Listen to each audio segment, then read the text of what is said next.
नाजरीन, ब्रेक पर जाने से पहले हम अपने माहिरीन से स्पेशल बच्चों और डाउन सिंड्रोम बच्चों पर गुफ्तगू कर रहे थे। प्रोग्राम का सिलसिला वहीं से जोड़ते हैं और डॉक्टर आतिफ सईद अंजुम से पूछते हैं कि ये डाउन सिंड्रोम के बच्चों को डायग्नोस किया जा सकता है पैदाइश से पहले? जी हाँ, ये जो पैदाइश से पहले जो है, चूँकि आजकल चूँकि इक्विपमेंट्स भी बहुत ज़्यादा हैं, मॉडर्न दौर है, तो प्री नेटल अल्ट्रासाउंड की फैसिलिटी होती है। इसके अलावा कुछ ब्लड के टेस्ट ऐसे होते हैं जिसमें कुछ चीज़ें जो होती हैं वो अगर अब नॉर्मल लेवल तक अगर हाई हैं तो उसमें पता चल जाता है कि बच्चे को या तो डाउन सिंड्रोम है या और कोई कंजेनिटल एनोमली मालूम है, हो सकता है, या मालूम हो सकता है।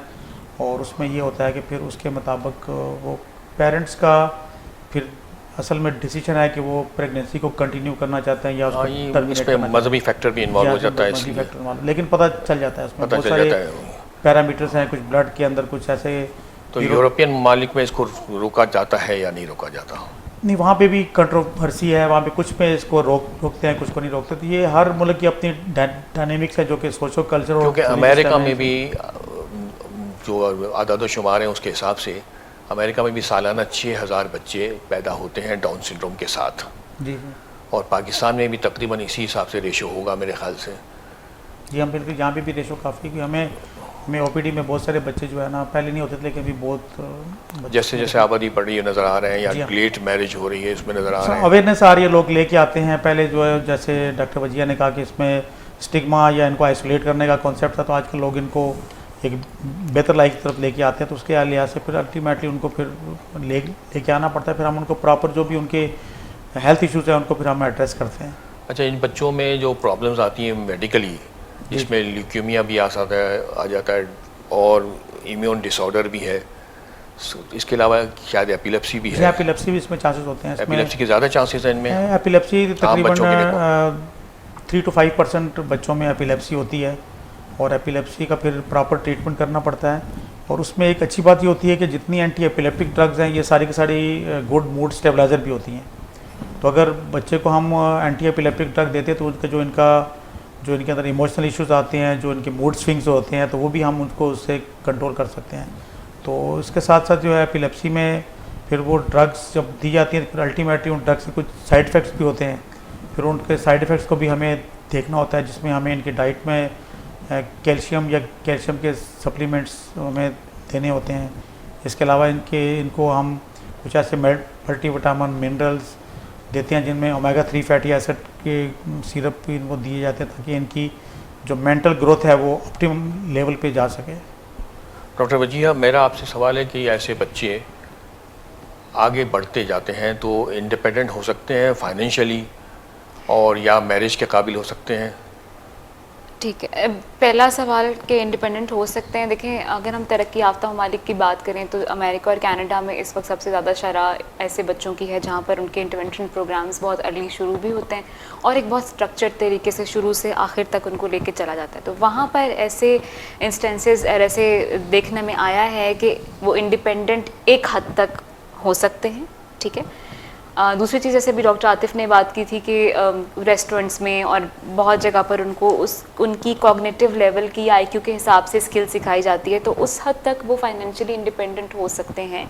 लेकिन ये वाला फैक्टर हम इग्नोर नहीं कर सकते कि इनको थ्रू आउट देयर लाइफ एक कंटिन्यूड सपोर्ट चाहिए। अब देखिए, आम बच्चा अपने डिसीजन खुद ले सकता है, उसकी स्किल्स डेवलप्ड हैं, अब जहनी उम्र जिस्मानी उम्र के हिसाब से बढ़ रही है। अब आप एक लॉजिकल सी बात है, अगर हम इस पे गौर करें, जिस शख्स की या जिस बच्चे की जहनी उम्र जिस्मानी उम्र के हिसाब से बढ़ नहीं रही है, उसका IQ 70 के जो हमारा एक कट ऑफ स्कोर होता है उससे ज़्यादा आगे नहीं जाता, और फिर उम्र के बढ़ने के साथ जहनी सलाहियत बढ़ नहीं रही है, या तो कम है या तो फिर वो एक लेवल पे आकर रुक गई है, तो ऐसे लोग इंडिपेंडेंट डिसीजंस हमारे यहाँ मेयार ज़िंदगी कैसे बेहतर हो सकता है जब हम कहते हैं कि जी आप अपने बदलते हालात के साथ एडजस्ट करना सीख रहे होते हैं या आप अपने फ़ैसले बेहतर कर रहे होते हैं। अब चूँकि जहनी सलाहियत तो महदूद है, तो ये बिल्कुल बहुत अंडरस्टैंडेबल बात है, बहुत लॉजिकल बात है अगर हम इस पर गौर करें कि वक्त के साथ साथ ये उस तरह के इंडिपेंडेंट डिसीजंस बजाते खुद नहीं ले सकते। कहीं ना कहीं उनको कंटिन्यूड सपोर्ट और केयर ज़रूर चाहिए, किसी ऑल्टरनेट केयर गिवर की, किसी इमीडिएट केयर गिवर की। ठीक है। अदरवाइज़ एक हद तक ये इंडिपेंडेंट हो सकते हैं, जहाँ ये सिर्फ अपने आप को देखें। अगर आप चाह रहे हैं कि एक फ़ाल फ़र्द बनाना है, इनको नकारा नहीं करना है, तो जैसे बहुत सारे रेस्टोरेंट्स ऐसे हैं, बहुत सारे सैलून्स ऐसे हैं जहाँ पर बेसिक इनको स्किल सिखाई जाती हैं और वो असिस्ट कर रहे होते हैं आर्टिस्ट को बहुत सारे रेस्टोरेंट्स में वेटर्स के तौर पे, और बाज़ जगह पर कुछ ऐसे हैं जो टेलरिंग की स्किल सीख लेते हैं। तो मतलब जो ऑक्यूपेशनल स्किल सीख रहे हैं उस हिसाब से वोकेशनल ट्रेनिंग हो रही है, उस हद तक ये इंडिपेंडेंट हो सकते हैं। लेकिन अगर आप ये कह सकते हैं कि बिल्कुल सोलली एक ऐसे फ़र्द की, तो आप लॉजिकली भी देखिए, क्योंकि जहनी सलाहियत उम्र के साथ बढ़ी नहीं है, तो वो जो दरकार होती है इंडिपेंडेंट डिसीजंस लेने के लिए, एडजस्टमेंट और एडाप्टेशन टू लाइफ के लिए, वो थोड़ी महदूद होती है। एक हद तक यस इंडिपेंडेंट हो सकते हैं, लेकिन कंटिन्यूड केयर इन्हें फिर भी चाहिए होती है। दूसरा सवाल अगैन इसी से रिलेटेड है, उसका जवाब भी कमोबेश यही है। हम लोग जब प्रैक्टिस कर रहे होते हैं तो ज़्यादातर वालिदैन हमारे पास ये लेकर आते हैं कि जब बच्चा 25-26 का हो रहा है और ख़ुद थोड़ा सा अभी एडजस्टमेंट नहीं हो रही, ट्रेनिंग सही नहीं हुई, या उनको लगता है कि अब हम नहीं संभाल पा रहे, तो हमारे पास आके बहुत पहला सवाल ये करते हैं, तो सब आप बता दें कि इसकी शादी हम करवा दें तो ये ठीक हो जाएगा। तो मेरा उनसे सवाल होता है कि जब 25 साल पैदाइश से लेकर आप एक कांस्टेंट केयर गिवर होते हुए उसकी नीड्स को केटर नहीं कर पा रहे, उसकी डेवलपमेंटल चैलेंजेस को एड्रेस नहीं कर पा रहे, उसके बिहेवियरल इश्यूज़ को एड्रेस नहीं कर पा रहे। जैसे डॉक्टर साहब ने कहा कि गुस्सा है तो आप कुछ मेडिसिन दे के मूड स्टेबलाइज कर सकते हैं, लेकिन शादी, अगर हम आलमी उस पर कट ऑफ स्कोर पे बात करें तो शादी 50% स्ट्रेस का नाम है साइकोलॉजिकली, ठीक है। तो स्ट्रेस इसलिए कि बहुत सारी जगहों पर आपको इंडिपेंडेंट डिसीजंस लेना दरकार होते हैं, और हमारे यहाँ नॉर्मली जो लोग शादियाँ भी हैंडल नहीं कर पाते, तो ऐसे लोग जिनकी सलाहियत थोड़ी सी महदूद है तो वो अपने इंडिपेंडेंट डिसीजन नहीं ले पाते। तो यूजुअली हम डिस्करेज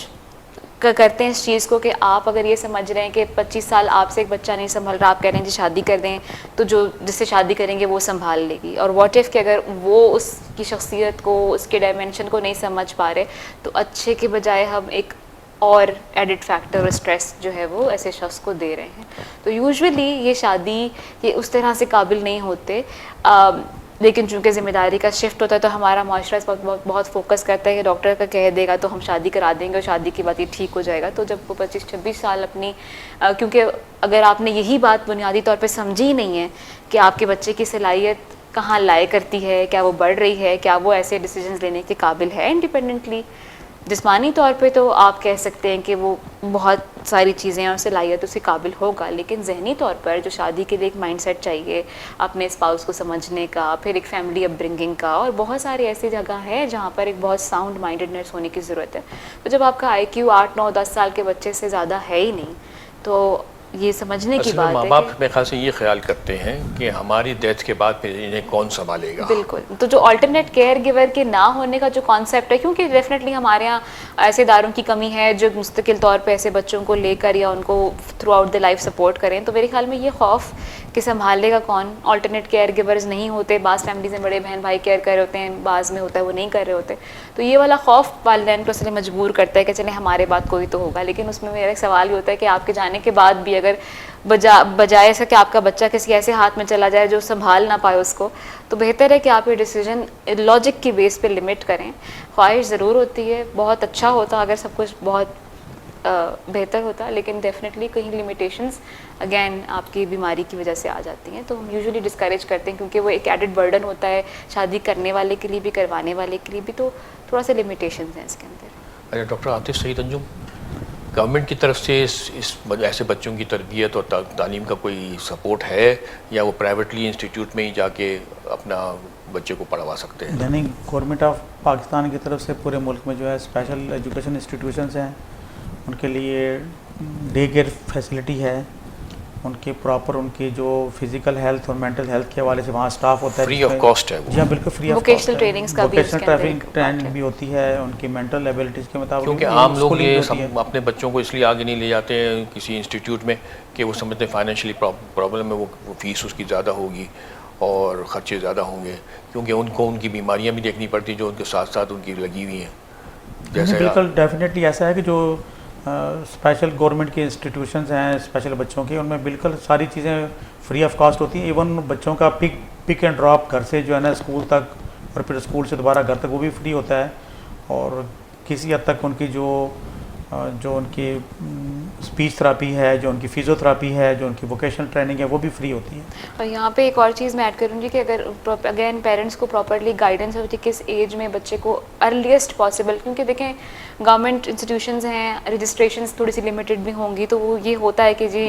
हर कोई चाह रहा है जैसे फैसिलिटीज़ हैं, फिजिबल हैं, फ्री ऑफ कॉस्ट हैं, तो बच्चे को मिलें, लेकिन उसमें भी पेरेंट्स को ये प्रॉपर नॉलेज होनी चाहिए कि किसको किस वक्त कब और कैसे अप्रोच करना है, और अर्ली रजिस्ट्रेशन कराएं, अगैन अर्ली इंटरवेंशन से ही स्टार्ट होता है सब कुछ। तो ये चीज़ पेरेंट्स को बहुत मेटिकुलसली खुद भी फॉलो करनी चाहिए, और उसके लिए पेरेंट्स को अवेयर होना चाहिए कि कौन सा इदारा है ऐसा, और उस पर किस वक्त किस तरह से अप्रोच करें ताकि बर वक्त आपका बच्चा जो है वो केटर हो सके। डॉक्टर आतिफ सईद, आपके ख्याल में अभी इस स्पेशल बच्चों और डाउन सिंड्रोम पर हम जो गुफ्तगू कर रहे हैं उनमें कोई ऐसी चीज़ें रह गई हैं जिसे आप बयान करना चाहें हमारी पब्लिक के नॉलेज के लिए? देखिए, सबसे बात बुनियादी तौर पे जो इसका समराइज़ मैं इनको ऐसे करूँगा कि इसमें वही बात है कि बच्चों को ऑनरशिप मिलनी चाहिए पेरेंट की तरफ से। अगर पेरेंट की तरफ से ऑनरशिप मिलेगी तो उनको सोसाइटी की तरफ से मिलेगी, उनको कम्युनिटी की तरफ से मिलेगी। तो अगर उनके फैमिली उनको रिजेक्ट कर देगी, फिर अल्टीमेटली फैमिली के रिजेक्ट करने के बाद फिर कम्युनिटी में और सोसाइटी में भी उनका रोल जो है लिमिट हो जाता है। तो बुनियादी तौर पे फर्स्ट स्टेप पेरेंट्स का ही होता है। अगर पेरेंट्स बच्चों की तरह ऑन करें,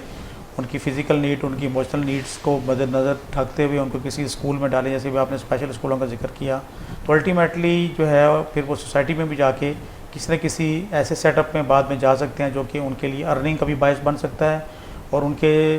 जो इमोशनल और बिहेवियरल इश्यूज़ होते हैं वो भी किसी हद तक कम हो जाते हैं। जी, बहुत बहुत शुक्रिया। नाज़रीन, आपने हमारे माहिरीन से आज इस प्रोग्राम में स्पेशल बच्चों और डाउन सिंड्रोम पर तफसीली और मुफीद और मालूमाती गुफ्तगू सुनी, जिसे सुनकर आपको ये अंदाज़ा हो गया होगा कि स्पेशल बच्चे वाकई स्पेशल होते हैं। उन्हें स्पेशल तवज्जो दूसरे बच्चों की निस्बत ज़्यादा ज़रूरत होती है, तभी जाके वो एक अच्छी और बेहतर ज़िंदगी गुजार सकते हैं। हमारी ज़रा सी तवज्जो उनकी ज़िंदगी में आसानियाँ पैदा कर सकती हैं। प्रोग्राम के अख्ताम में हम अपने दोनों मेहमानों का, डॉक्टर आतिफ सईद अंजुम और डॉक्टर वजीहा रियाज़ का शुक्रिया अदा करते हैं कि उन्होंने इस प्रोग्राम में शिरकत करके हमसे अपनी मुफीद मालूमात शेयर की। अपने मेज़बान डॉक्टर मंसूर नूरानी को आइंदा हफ्ते किसी नए मौजू और किसी नए मर्ज़ पर गुफ्तगू के लिए अपने माहिरीन के साथ पेश होने की इजाज़त दीजिए। अल्लाह हाफ़िज़।